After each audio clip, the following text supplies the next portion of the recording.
He took a swing at me, and you're not arresting him. I want your supervisor here right now. I'm actually the supervisor. You're the supervisor? Yeah. Oh! Oh! I've got carpal tunnel, and I just took a headshot. Hands. Oh!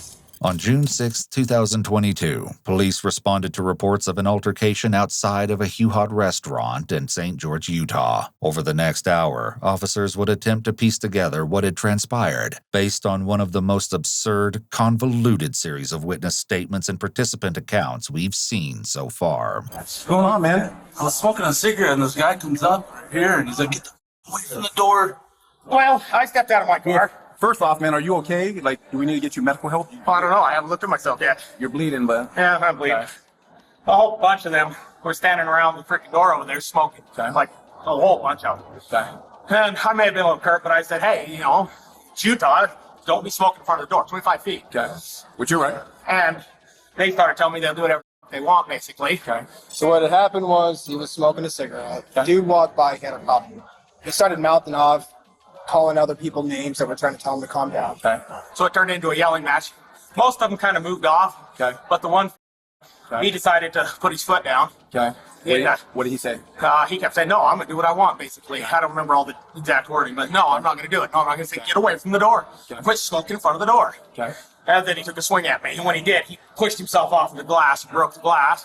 So how did that break then? Because when he went to swing at me, he pushed himself backwards like that. Launched off of the glass? Yeah, his fat gut broke the glass. Okay.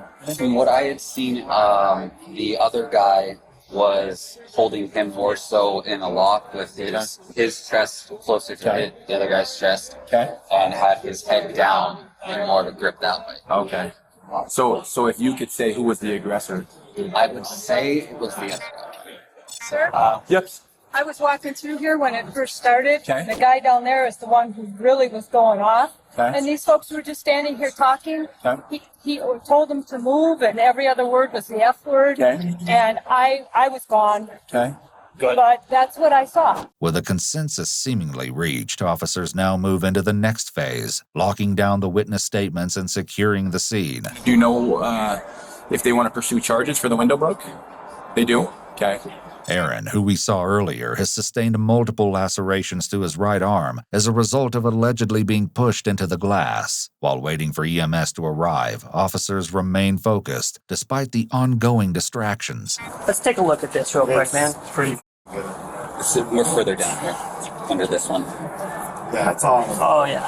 It's stitching. Got that? He's got multiple smaller lacerations in the back right here. Nice.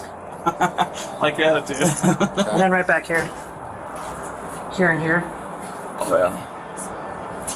With Aaron under care of EMS and en route to the hospital, focus shifts to Brian Hatcher, a 36-year-old truck driver who has recently gotten his real estate license and is hoping to launch a new phase of his career. He had stopped by the Zion Outlet Mall after getting off work a little earlier to pick up some new shoes. However, he just couldn't let it slide when he walked through a puff of smoke on his way to his destination.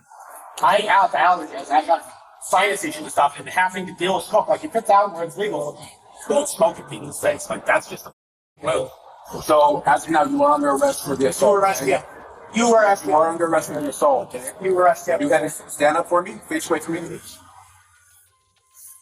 Face away. Listen to not tell you. Did I not tell you? Did I not tell you? How come you're not arresting him? He's the one that took a swing at me, and you're not arresting him. He took a swing at me, and you're not arresting him.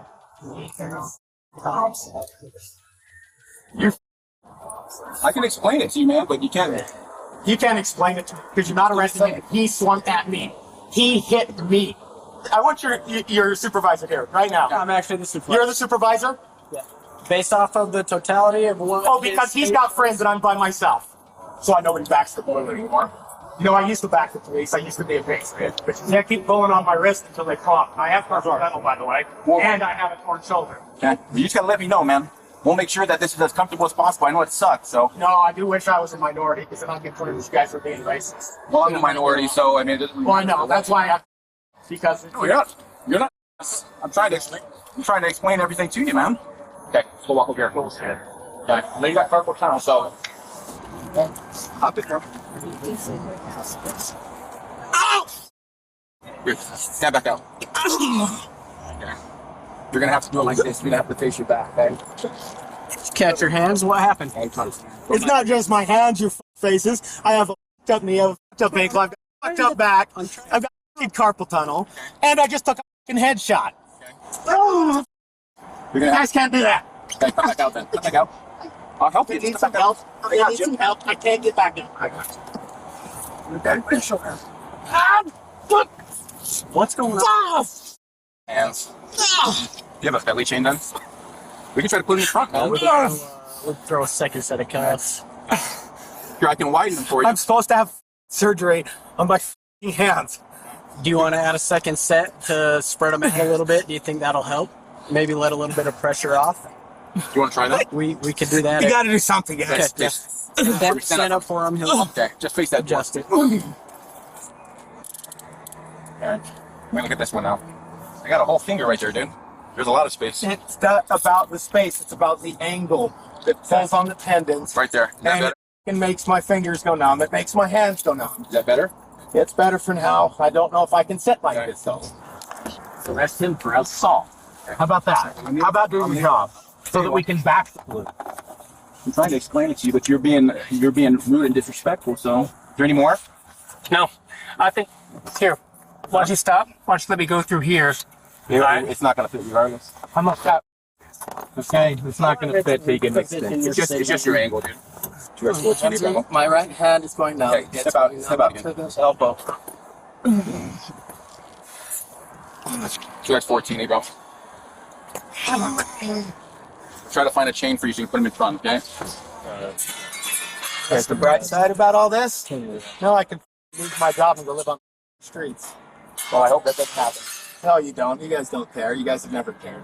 By the way, I don't know about you, but I used to be in the 213th and the Triple Deuce, and half of them were a bunch of you. And I know what you guys say and do. Well, I appreciate it. I've heard all your stories about all the things you guys do to people and to each other, and all the things you say about people. Please sit down. Yeah. Sure. Let's walk over to the shade, man. While waiting for the belly chain to arrive, Brian takes the break in events as an opportunity to continue his performance. Hey, just a warning. Don't fall in and out of smoke. I know I'm not doing myself any favors. You guys will never, ever be on my side. Random people that have nothing to do with anything. There's no I'm reason free to talk to them.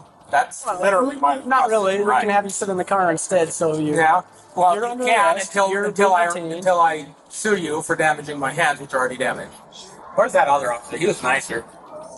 I if I get water that's actually cold, not some warm like the other guy got. If we can find it, we can try to get it for you. Did he already have Stand right here. No, he gave me hot water. He gave me a bottle of hot water. Literally hot, scalding hot. It was so maybe? like literally, if I drank it, I would have had. I understand. We don't have water in our pockets. No, but you also have to understand when somebody is thirsty and they've been in a high energy situation like this and they've already worked tons of hours in the sun. I do If you don't understand get me that. some water, We'll get you some I'm water, gonna hit the but ground. There's 2 restaurants right there. they're not my restaurants. But you can ask them for, as a one human being to another, you can ask them for the courtesy and a cup of water. It's safe to say officers are aware that they could go ask a restaurant for a cup of colder water. They will, in fact, bring Brian some in a matter of a couple minutes. It should be noted that he could have already been in an air-conditioned vehicle or building right now, if it weren't for his numerous complaints and requests. So I didn't have belly chains exactly, but I've read these before. Cool. Yeah. I think those will be better for his wrist as well as Shoot the. that on the back then. Yeah. Yeah, it's just got plus they're bigger. Stand up. Yeah. We're gonna put this on the back. It'll give you more space. Yeah. 1, 2, 3. Here come the shades. You're just standing in the. Yeah. At the size of the wrist, I think is going to make the biggest difference. Yeah. Do you want them like that? Do you want the back of your hand facing forward? No, my hands in front of you. You guys don't care. That's it. Well, it's not that we don't care. We have to kind of do things how we Yeah, I want. know. You think I'm some sort of stud or something.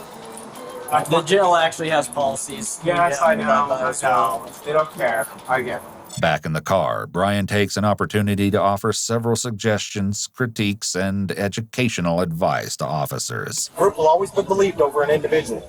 Always.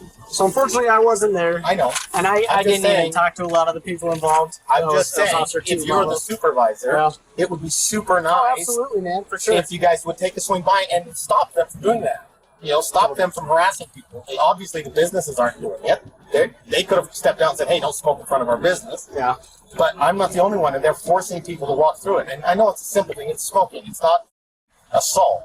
But the fact that I told them not to do it, and they got that aggressive that fast, No, I hear your frustration, man, for sure. this isn't their first time doing it. For sure.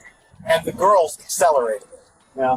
Her putting her hands on me, and I told him that. She put her hands on me first. That preceded all of everything. She Yeah. grabbed my arm, and it was like shortly following that. I pulled away from her, and I told her not to touch me, Yeah. and then he took a swing at me. That is literally battery. But you can't do much about it. Girls always get off. They always assault and accelerate everything, and then they get off, especially the college types. Despite Brian's claims that the other man involved in the altercation was smoking in a designated smoke-free area and that some female bystanders involved themselves in the alleged assault on him, none of this has ever been confirmed. Just like think about it, a lone guy with a group of freaking college kids after him, even if he's completely in the wrong, it's one guy against the whole group, and then you have the police come in on top and start freaking badgering him. That's a recipe for a bad situation if the person has less self-control. Against all odds, Brian is finally driven to the hospital to have his face patched up and his vitals checked before he goes to the jail for booking. Brian was ultimately transported to Purgatory Correctional Facility and booked into jail on one count of criminal mischief, as well as one misdemeanor count of assault with substantial bodily injury. No additional information regarding the outcome of the incident, nor any charges related to the incident, were ever located.